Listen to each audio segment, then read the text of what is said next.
Performance and benchmarks. Outpaces most mid-rangers. Goes toe-to-toe with the LG G6.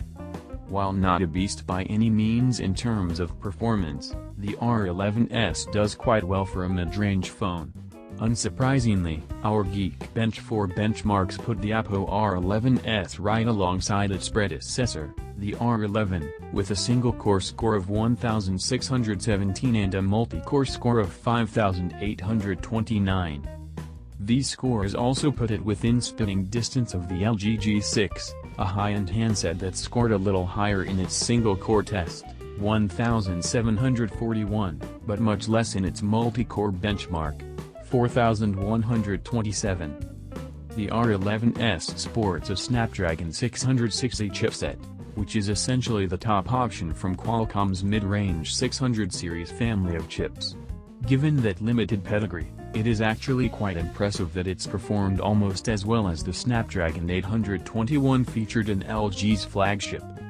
Although we were still tests the bigger R11s Plus at the time of this review, we have to imagine the latter will perform even better given that it has a total of 6GB of RAM, a full 2GB more than the standard R11s.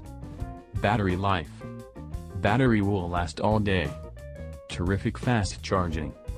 With its large 3,200 mAh battery, the Oppo R11s lasted 8 hours and 4 minutes of heavy use in our PC Mark battery benchmarks. That's a great result for a mid-range phone, lasting just as long as the Samsung Galaxy S8 did in our tests.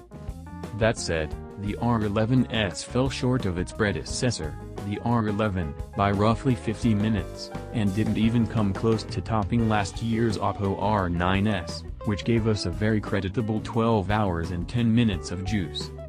The R11s Plus packs a whopping 4,000 mAh battery into its larger frame, and while we were still testing the latter at the time of writing, it's probably safe to assume that it would last a little longer than the R11s. Thankfully, the R11s sports fast charging capability, with Oppo promising that a 30-minute charge will bring the phone to at least 75%.